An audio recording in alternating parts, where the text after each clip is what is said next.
going on, everyone? Welcome to the 37 Round Podcast. I'm your host, James Alexander Hobbs, and today we've got some very interesting things to talk about in the boxing world. I think the official news that has just come out today that Anthony Joshua will officially be fighting Jake Paul in a sanctioned boxing match is definitely worth jumping on and talking about, because I think it's one of the strangest things that is going to happen in boxing. So we're going to speak about that. And we're also going to speak about the Fabio Wardley becoming the WBO heavyweight champion of the world.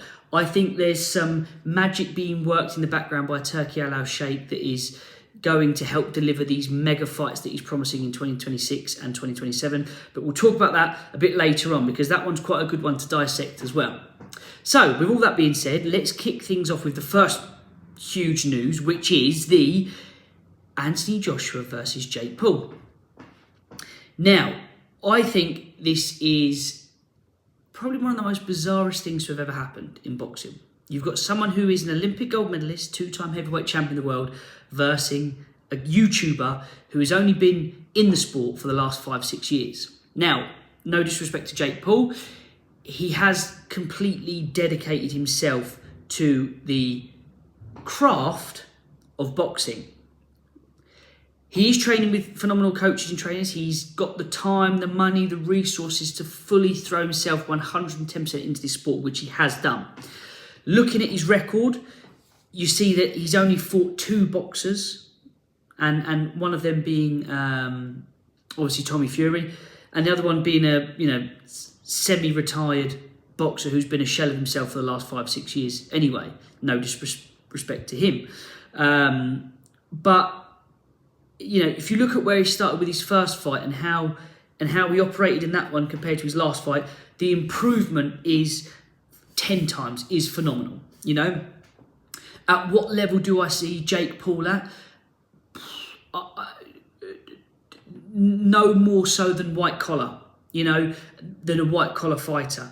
And the reason I say that is because if you look at Jake Paul, he's probably, he's a cruiserweight, but he's sort of tipped, the last fight against Mike Tyson, he was sort of at the heavyweight mark. He's sort of cruiserweight heavyweight. That's where he's sort of at in terms of the weight scale. You look at the current British cruiserweight champion, who is Vidal Riley, which is KSI's old coach. Do I think that Jake Paul could beat Vidal Riley? Absolutely not. In terms of the heavyweight British side, I know. Again, if we look at cruiserweight, you've got John Hodges, who is the English current cruiserweight champion. Again, Jake Paul has nowhere near the capabilities of beating these guys. In the same way that if you was to ask Jake Paul an honest question and say, do you think Tommy Fury could beat Anthony Joshua? He would say no. Do I think do I think Tommy Fury, who is not a YouTuber boxer, he's not an influence boxer, he's a boxer turned influencer, so there's a slight difference there. He's not like these guys who have come from making YouTube videos and TV shows to becoming a boxer. He kind of was a boxer from a fighting family, so he's been in and around the gym. He's trained obviously with Tyson Fury, who's arguably one of the greatest heavyweights of all time. He's a boxer turned influencer. What's his level? Like I said, I don't think he could beat Vidal Riley. I don't think he's anywhere near that sort of British regional champion zone. He's definitely better than a white collar fighter. He's sort of, I don't think he could make it into the GB squad, and I don't think he could go and win an Olympic medal. And that's, again, another level above a white collar. And I don't think Jake Paul is in that section where he could go and box for Team USA and pick up a gold medal. I don't think he's even at that level. So, if you was to ask Jake Paul honestly, do you think Tommy Fury could beat Anthony Joshua? I think Jake Paul would honestly and wholeheartedly believe that no, he couldn't. So, if you look at the heavyweight side of things, I know there's currently not a British heavyweight champion in the sense of the British belts. I'm not talking about the WBO, WBA, WBC, all that, IBO, all that stuff. I'm talking about the regional champions. But if you was to put someone who's sort of in and around that range, you're looking at, Johnny Fisher, Dave Allen, David Adelaide, those sorts of fighters that are in and around that sort of space. Do you think and this is a question to you guys, do you think that Jake Paul could beat any of those fighters? Absolutely not. I don't think he could beat Johnny Fisher. Don't think he could beat Dave Allen. Definitely don't. And I don't think he could beat David Adelaide. And do I think that any one of those three fighters that I've just mentioned could beat Anthony Joshua, who, granted, is not the same Anthony Joshua we saw in his early career. He's definitely not the same fighter.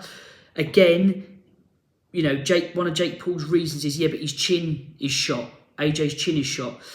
AJ's never been known to have a great chin. Granted, the heavyweight guys, they throw massive shots and heavy shots. He's not known, his first, like I said in the last episode, his first sort of chin test was Dillian Whyte, where he got rocked there, and we kind of saw it throughout his career. He's been put down and hurt a few times. He was wobbled by Dillian Whyte. Klitschko put him down at 43, 44 years of age, with 2 years in inactivity. Andrew Ruiz, Usyk wobbled and rocked him and nearly had him out of there. And Daniel Dubois. Now, this is no disrespect to Anthony Joshua. He's a great fighter. He's an Olympic gold medalist. He is two-time heavyweight champion of the world. There is still levels to this sport. I think AJ's still probably in the current top 10 for the heavyweights.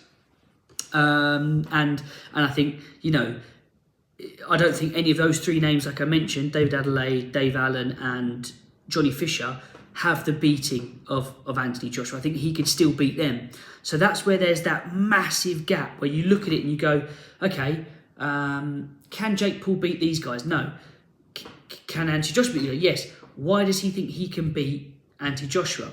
I think he's going to be in for a real sort of reality check and a real sort of, oh my gosh, what have I signed myself up to? If the fight somehow goes 3-4 rounds in, then we've got a whole nother thing to unpack in the sense of what's going wrong with Joshua. This should be one of those things where Joshua should be able to get the job done first round. There's no question about it. There's no denying it. First, second round. Granted, he might want to have a bit of entertainment, a bit of fun with him, but definitely it's not one of those fights where he should be catching shots. He shouldn't be taking any damage or anything like that. It should be, signed, sealed, delivered by the second round for him. And he'll make a load of money from it, and fair play to him.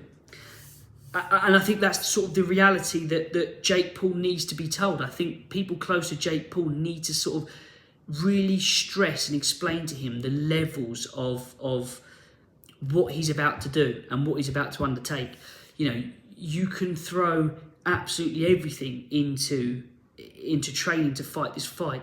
Doesn't mean you're going to win, unfortunately. Even Jake Paul's team around him should have an understanding of this. They, have been fighters themselves. They should be able to look at it and go, okay, this is not the right step for you. I think if he wanted to go on and have these mega fights, he definitely needed to go in at sort of the regional championship level, whether that's the US regional champion, the US current champion, or wherever, the European, the common, any that's fight someone at that level first, just because you will then understand sort of where you are in terms of, this is where I am, this is where I need to progress, and this is what I need to do to get X, Y, Z before I can start to even think about that. I think the Gervonta Davis fight would have been a good fight for Jake Paul. I still don't think he would have won that fight, and I purely think it would have been a good fight in the sense of, because he had that extra size and height, that is what would have been his only saving grace in that sense, to be able to possibly go the full distance. I still don't think he would have won. I think Tank has a far greater ring IQ, ring skills, knows distance, knows timing, knows reactions, those things he's got from purely having a longer, larger career and working his way through the levels. But I think just because of the pure size, it might have gone the distance, or Tank might have got him out there in the 8th round, and it would have looked a bit better for him. But jumping up to fight Anthony Joshua is pure madness, and but fair play to him for doing it. He's got huge cojones for wanting to do that. So that is kind of the part where we're all going to end up watching it. We're all going to tune in to see it, because we're all going to be like, what is this guy doing? But again, it also creates more things, more questions. If if something of the extraordinary happens and he does test Joshua, he does put Joshua on the back foot and potentially gets the knockout, then it's like a whole sort of, we've got a whole new line of things of what to do. But I think this is where it kind of transitions into my next section and segment of the Fabio Wardley now being the WBO champion. I think this is one of those things that is happening to help get Joshua to become a 3-time heavyweight champion of the world. And potentially Tyson Fury. I think what's happened is Turki Al-Sheikh has worked his magic. Fabio Wardley has had a fantastic career. Coming from the white collar scene to now become the WBO champion is incredible. You know, that in itself is stuff of movies. Granted, he's become the WBO champion because Usyk vacated the belt and he won the interim WBO belt when he beat Parker 2-3 months ago. So that's all worked out fantastically well for Fabio Wardley. I'm very pleased with him. I think he's a nice guy, good fighter, great chin, clearly heavy-handed because he's knocking people out. And, you know, I think that's great. And I think part of Turki Al-Sheikh's plans, like I said, there's a big fight in 2026 coming. I think that is going to be Fabio Wardley versus Anthony Joshua. I think that's what's being set up because you kind of look at Fabio Wardley's level. And yes, he's definitely up there. He's definitely up there with the heavyweights. I think he is also another top 10 heavyweight at the moment, at his current state. And I think Anthony Joshua's in that top 10 section. And it's like, how can we get him to be a 3-time heavyweight champion of the world? And they've probably spoke with Turki Al-Sheikh's probably spoke with Usyk and said, look, if you vacate this belt, we can get AJ to pick up the WBO belt. He would then have a mega fight with Tyson Fury, and the winner of the Tyson Fury versus Fabio Wardley fight will then go and face you in a final 3-time unification fight. That is what I think has been pipped and planned because Turki Al-Sheikh said he's got 2 massive fights for AJ, one in February and one at the end of the year, which they said will be Tyson Fury. And I think Tyson Fury will be on board with that because he can become a WBO champion again. Go fantastic! I'll fight Joshua in September 2026, become a WBO, and then he'll be geared up to want to go and fight Usyk again, going in there carrying the WBO belt instead of trying to fight to reclaim all the belts again. So I think that is definitely what has happened with this Fabio Wardley situation. I think Moses Itoma is definitely going to be the guy who beats the guy in the sense of beating Usyk, and I think Moses Itoma has the beating of AJ, has the beating of Fabio Wardley, potentially the beating of Tyson Fury. I don't know that. I'm still not sure at the moment with that. But I think it's one of those things where it's all working out quite nicely. They won't want to put Fabio Wardley in with Moses Itoma. They won't want to do that. They won't want to have Moses Itoma, who's going to absolutely destroy Franklin in his next fight, go from that to become the WBO champion. Eddie and Turki Al-Sheikh will not want Frank Warren's man to be able to do that. And I think what is going to happen is Fabio Wardley will have a tune-up fight. And I think, or maybe not just thinking about it, because he only fought Parker 2 months ago or a month ago. So I think he'll say, right, you're going to fight Joshua in the February. And again, if he beats Joshua, which I think Fabio Wardley has a chance of beating Joshua. I think Joshua might still be a little bit better, purely just because of, you know, experience. But I think he potentially has the beating of Joshua. A bit like when we saw him going with Parker, we kind of thought, I think Parker's just got the beating of Fabio Wardley, but then Fabio Wardley ends up winning the fight. I think that's the same with Joshua. You'd go, Joshua's probably got the beating of Fabio Wardley, and then Wardley might win. If Wardley wins, then I think you'll still have Tyson Fury versus... I think that happens. If Joshua wins, goes and fights Fury. If Wardley wins, I think Wardley fights Fury. And then I think Fury then fights Joshua again for this mega fight with the WBO on the line, is what I think. And I think Moses Itoma will then eventually be allowed to progress through and clean up the division.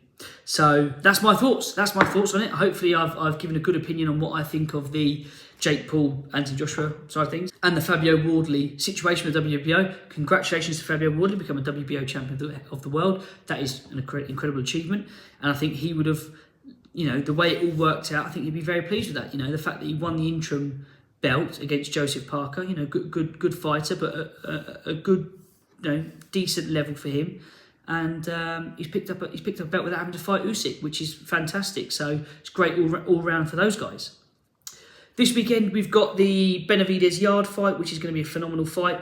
Yard is someone who has been the best with the best and really has the resume. I don't think he has the beating of Benavidez. I think Benavidez is too good, but we've got that coming on Saturday. So we're probably going to do another video on that just so we can have a proper breakdown of that fight and the Devin Haney fight. We'll definitely speak about those fights after the fights because it's going to be amazing to see what happens there. So with all that being said, that's the end of today's episode. We hope you guys enjoyed it, and if you did, make sure you reach out to us somewhere here on the 37rounds@gmail.com email address if you want to be a part of the show, you want to come on the show, or you've got some ideas that you want to discuss and talk about in the terms of the boxing space. But that's it from me. It was just a quick one today just to get it out there because it's big news, and we want to make sure that we are at the forefront of delivering our opinions with the big news. So that's it from me. Take care, guys. Have a great week, and we shall see you guys soon.